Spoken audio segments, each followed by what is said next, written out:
আসসালামু আলাইকুম। Technical trading টিপসের পক্ষ হতে মার্কেট আলোচনায় আপনাদের জানাই স্বাগতম। মার্কেট আলোচনায় যাওয়ার আগে প্রতিদিনের মতো গত দিনের আলোচনার কিছু সারসংক্ষেপ শিক্ষার খাতিরে মনে করিয়ে দিয়ে আজকের আলোচনায় সরাসরি চলে যাব। গতকাল আমি বলেছিলাম ক্যান্ডেলটি না একটি স্পিনিং টপ, এই ক্যান্ডেলটি না একটি স্পিনিং টপ না একটি হ্যামার। বলেছিলাম যদি স্পিনিং টপ হতে হয় তাহলে তার শ্যাডোটি ওপরে আর একটু বড় হওয়ার দরকার ছিল, এবং যদি হ্যামার হতে হয় তাহলে তার উপরের শ্যাডোটি হালকা একটু ছোট এবং নিচের শ্যাডোটি আরও একটু বড় হলে একটি পারফেক্ট হ্যামার হতো। সেদিক থেকে সেই অ্যানালাইসিস দিক থেকে আমরা পরিষ্কার ছিলাম যে মার্কেটে একটি কনফিউশনের ভিতরে আমরা ছিলাম যে মার্কেটে বায়ার এবং সেলারের যে আগমন আমরা এই অ্যানালাইসিস থেকে দেখেছিলাম। বায়ারের চেয়ে সেলারের আগমন বেশি ছিল, কিন্তু দিন শেষে আমরা দেখতে পেয়েছিলাম কিছু বায়ারের আগমন ঘটেছে, যার প্রভাবে আমরা আজ সকালে দেখতে পেয়েছি মার্কেট ৫,৫২১ পয়েন্টে যে দিন শেষে 2 পয়েন্ট প্লাস করে তার নিকটে যে একটি সে গতদিন যে সাপোর্টে ভেঙেছিল সেটিও সে অনার করতে পারে নাই। সেখান থেকে সে নিচে এসে আমরা দেখছি ৫,৪৮৫ পয়েন্টে এসে দিন শেষ করছে। যাই হোক, সব মিলিয়ে গতকালের ক্যান্ডেল ও তার অবস্থানটি ছিল নেগেটিভ। এখন আসি আজকের মার্কেট আলোচনায়। সর্বপ্রথম দেখি ক্যান্ডেল ও তার কী অবস্থানে সে আছে। আপনারা জানেন যে শেয়ার বাজার, শেয়ারের এবং মার্কেটের ক্ষেত্রে প্রাইস অ্যাকশন অত্যন্ত একটি গুরুত্বপূর্ণ ভূমিকা পালন করে ক্যান্ডেলস্টিক। আপনি যদি প্রাইস অ্যাকশন অর্থাৎ ক্যান্ডেলস্টিকের অ্যানালাইসিসটি যদি সঠিকভাবে করতে পারেন তাহলে আপনাকে আর অন্য কোনো ইন্ডিকেটরের সাহায্য নিতে হবে না এবং খুঁজতেও হবে না যে মার্কেট আগামীকাল কী হতে পারে এবং কোন ধারায় আপনার শেয়ারটি যেতে পারে। আপনি নিজেই অ্যানালিসিস করে বলতে পারবেন। তো আজকের ক্যান্ডেলটি একটি গ্যাভিস্টোন ডোজি ক্যান্ডেল আমরা দেখতে পাচ্ছি। দিন শেষে মার্কেট একটি গ্যাভিস্টোন ডোজি ক্যান্ডেল দিয়ে দিন শেষ করছে।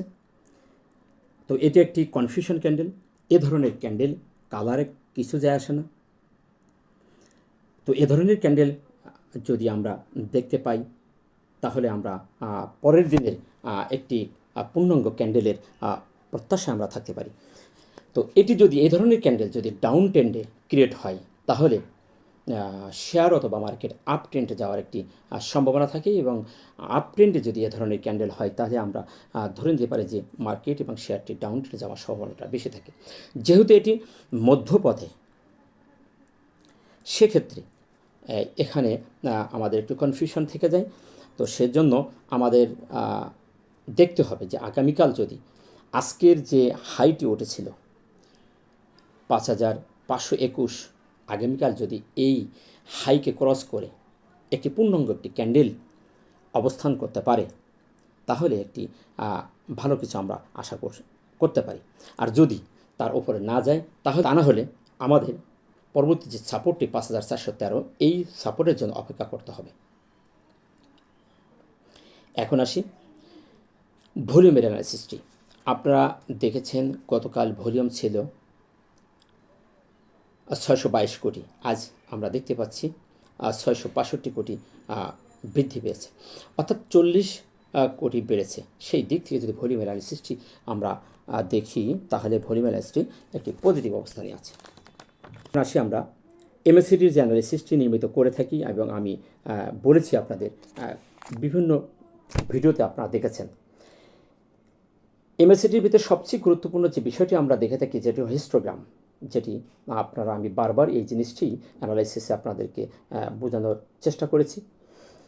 হিস্টোগ্রামের বারগুলি দেখেন, এখান থেকে 10 জুন থেকে যে একটি কালার পরিবর্তন করে দিনের পরে চলে আসতেছে, সেখান থেকে পরপর আজ 4 দিন তার কালারকে ধরে রেখেছে এবং পর্যায়ক্রমে স্টেপ বাই স্টেপ ছোট হয়ে আসতেছে। তো এদিক থেকে যে অ্যানালাইসিসগুলো আমি আগে দিয়েছি এবং এর বিস্তারিত ভিডিওতে আমি বলেছি, যদি কেউ দেখে না থাকেন একটু কষ্ট করে ভিডিওগুলো দেখে আসবেন, এখানের তাৎপর্যটা কী এবং কোন ধরনের সিচুয়েশানে এই ধরনের আমরা অ্যানালাইসিসটি করে থাকি। তো সেদিক থেকে আজকে যদি এই হিস্টোগ্রামের অ্যানালাইসিসটাকে দেখা যায়, তাহলে আমরা দেখতে পাচ্ছি যে এখানে বায়ার এবং সেলারের যে আগমনের যে একটা আবির্ভাব আমরা দেখতে পাই, সেখানে আমরা বলতে পারি যে এখানে বায়ার থেকে সেলারের আবির্ভাবটা আমরা এখানে বেশি দেখতে পাচ্ছি।